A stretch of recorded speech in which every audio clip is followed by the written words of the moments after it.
Bonjour Pascal Dejamet, bonjour.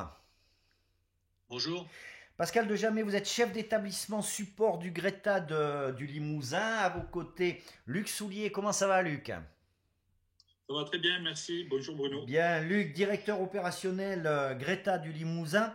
Alors voilà, c'est sympa déjà de vous être rendu disponible pour cette petite interview. L'idée, c'est de faire un peu le point sur les acteurs de proximité. Le Greta du Limousin, il est partout. Pascal Dejamet, concrètement, depuis le début de la crise sanitaire, comment est organisé le Greta du Limousin?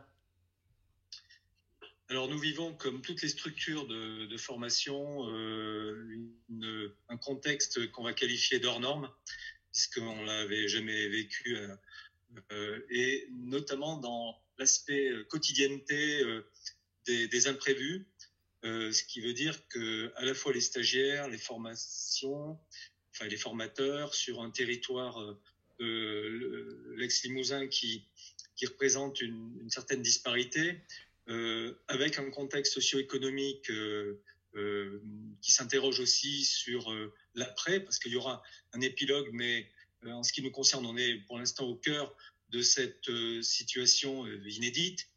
Et donc, on essaie de faire au mieux, en sachant que les stagiaires, selon leur situation personnelle, et je le dis très globalement, y compris pour la formation initiale, parce que la formation à distance nécessite quand même à la fois des équipements, une possibilité aussi d'interaction qui n'est pas toujours le cas. Mmh.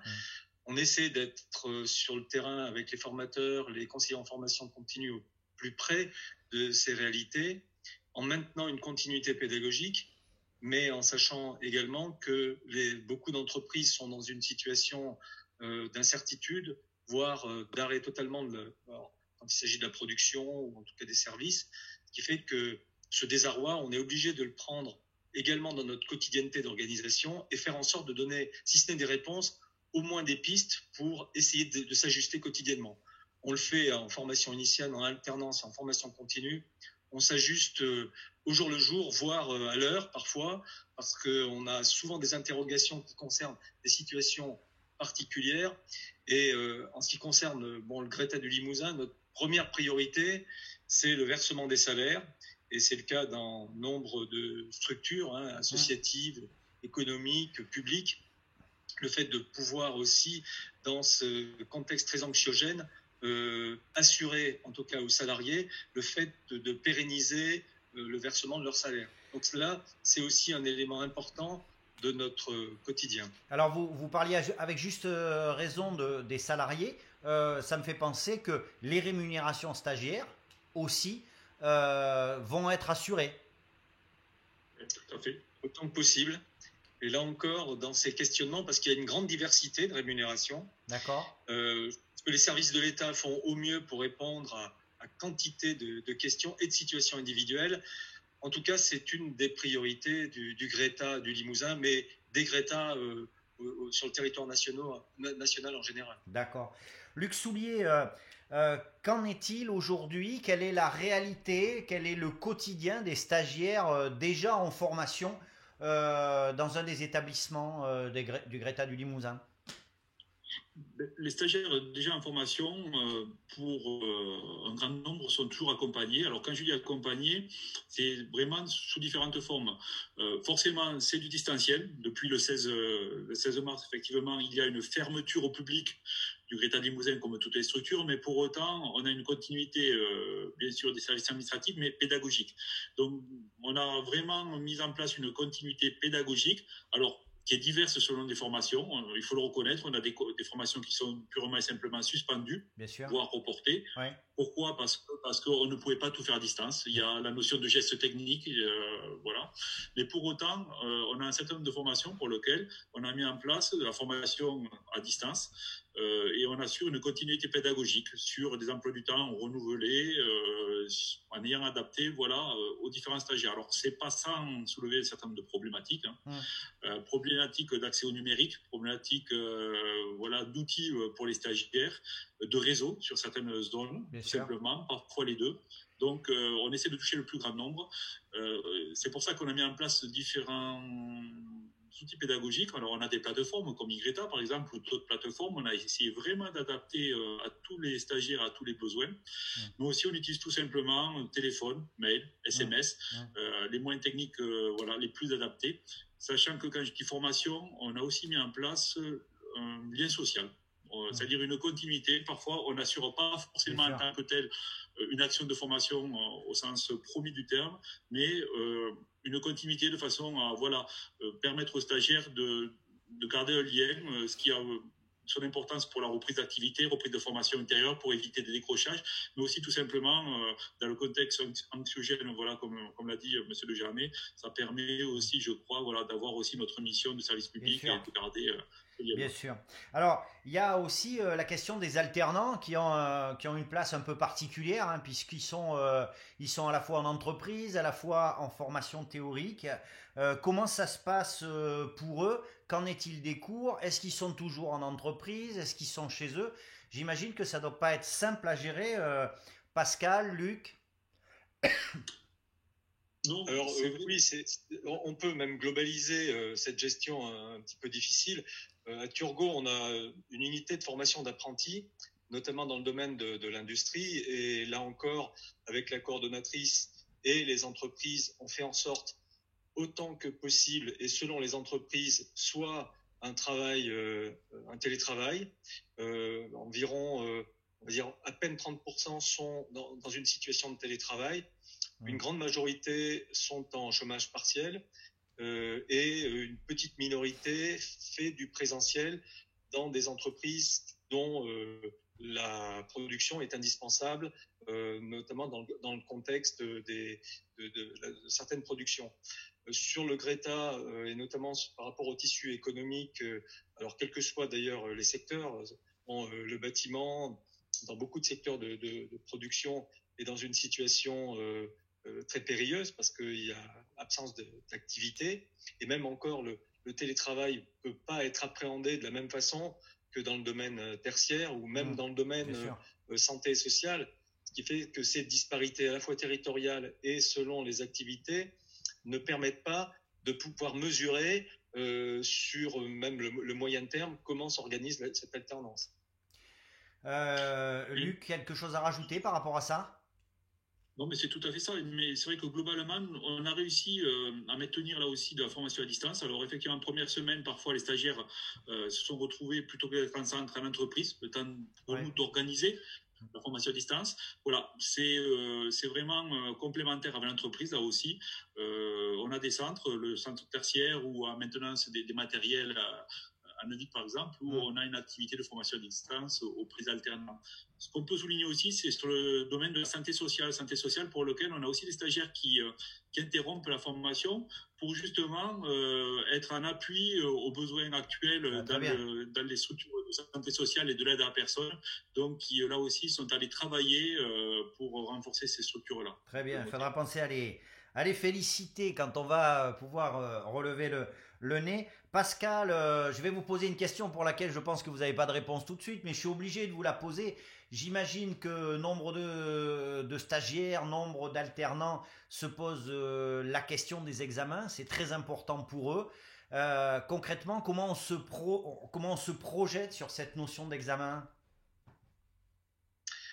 Alors c'est vrai que c'est une question centrale. Et l'institution scolaire sait faire pour tout ce qui concerne les examens qui relèvent de l'éducation nationale, notamment autour des hypothèses.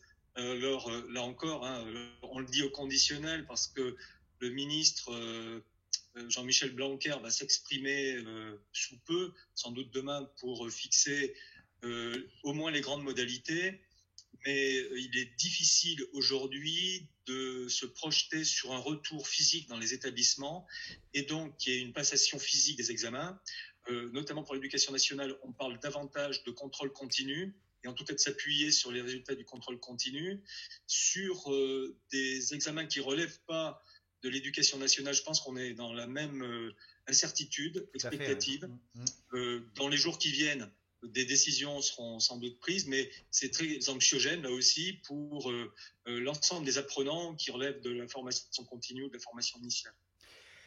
Pascal, il y avait Luc, pardon, il y avait des recrutements en cours, hein. On est dans une période de recrutement. Il y a des formations qui sont programmées là aussi. Qu'est-ce qu'on peut dire aux candidats qui se sont déjà déclarés, à ceux qui allaient se déclarer? Est-ce qu'on a une visibilité ou alors est-ce que le message c'est on s'affole pas, de toute façon on s'adaptera?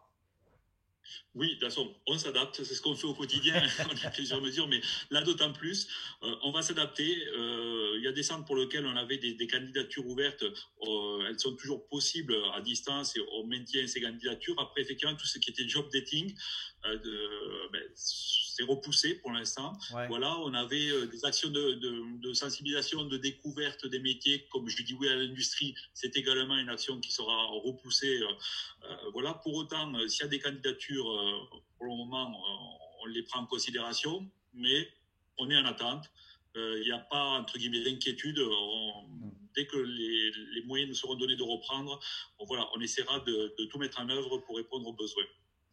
Pascal Dejamet, un dernier mot peut-être pour l'ensemble des collaborateurs du Greta qui restent mobilisés et puis pour l'ensemble des stagiaires, des alternants dont vous avez la responsabilité. Qu'est-ce qu'on peut leur dire aujourd'hui? D'abord que tous, nous nous adaptons à ce quotidien incertain, que c'est une épreuve hein, pour tout le monde, une épreuve douloureuse selon les situations personnelles de chacun. Moi, je les remercie hein, naturellement, que ce soit les stagiaires et l'ensemble des personnels, en leur demandant de prendre soin d'eux, de leurs proches, de leurs concitoyens, bien sûr, et puis de se dire que à l'issue de cette crise, on ne tirera pas forcément immédiatement des conclusions et une reconsidération de ce que nous faisions, mais ça va quand même nous permettre de nous interroger précisément sur les leçons qu'on devrait, au travers de l'analyse, en tirer pour être réactifs. Nous le sommes réactifs, mais si toutefois nous étions confrontés à des situations similaires, qu'on en tire non seulement des conclusions, mais des leçons, et que ça puisse nous permettre de progresser encore face à ce genre de situation. Luc, quelque chose à rajouter peut-être? Alors effectivement, sur cette possibilité aussi qu'offre ce genre de situation pour capitaliser sur de nouvelles pratiques, hein, sans dire que demain on va passer au tout télétravail, tout numérique, etc. Mais est-ce que ça peut nourrir la réflexion? Je sais que hein, toute l'année vous êtes en réflexion pour améliorer les process pédagogiques, mais là il y a sans doute des choses à tirer aussi. Mais tout à fait. Bon, déjà, dans le cadre de la RSE, on avait des réflexions en cours au niveau de la structure, mais c'est vrai que le télétravail, bon, qui a de réel atout, il y a aussi des limites, hein, on le voit très bien au travers voilà, des visios, mais je suis sûr qu'au niveau déjà des services supports, ça nous engagera peut-être à une réflexion pour aboutir à certaines modalités peut-être différentes dans certains cas, mais c'est vrai que du point de vue pédagogique, de cette situation très difficile, on peut déjà en tirer des conclusions très positives. Moi, je peux que souligner voilà, l'investissement des conseillers en formation continue sur l'impulsion qui ont en charge des dispositifs, mais de l'ensemble des équipes hein, pédagogiques, administratives. Il y a eu beaucoup d'innovations mises en place, beaucoup de stratégies en fonction, comme on l'évoquait tout à l'heure, aussi des situations personnelles des stagiaires qui ne sont pas simples. Hein. L'accès au numérique, la fracture numérique, elle existe hein, sur nos territoires. Donc, effectivement, je crois qu'on capitalisera ces expériences pour aller de l'avant et proposer des solutions voilà, autres à l'avenir et qui permettent de varier les modalités pédagogiques encore plus que ce que l'on pouvait faire jusqu'à présent. Très bien, bah écoutez, Pascal Dejamet, Luc Soulier, merci beaucoup hein, de vous être rendu disponible. Alors bien évidemment, le Greta reste joignable, on le verra, je vais me débrouiller pour que ce soit affiché, à la fois par mail, à la fois sur le site internet, je le dis à chaque fois, mais il est très bien fait, ce site internet, et puis à la fois sur les réseaux sociaux. Bien évidemment, ce canal est le vôtre. Quand vous avez besoin de faire passer des messages, de témoigner, écoutez, vous savez, on se connaît assez, vous m'appelez et hop, c'est parti pour une petite visio. Merci beaucoup en tout cas et prenez soin de vous et félicitations à tous vos collègues. Merci.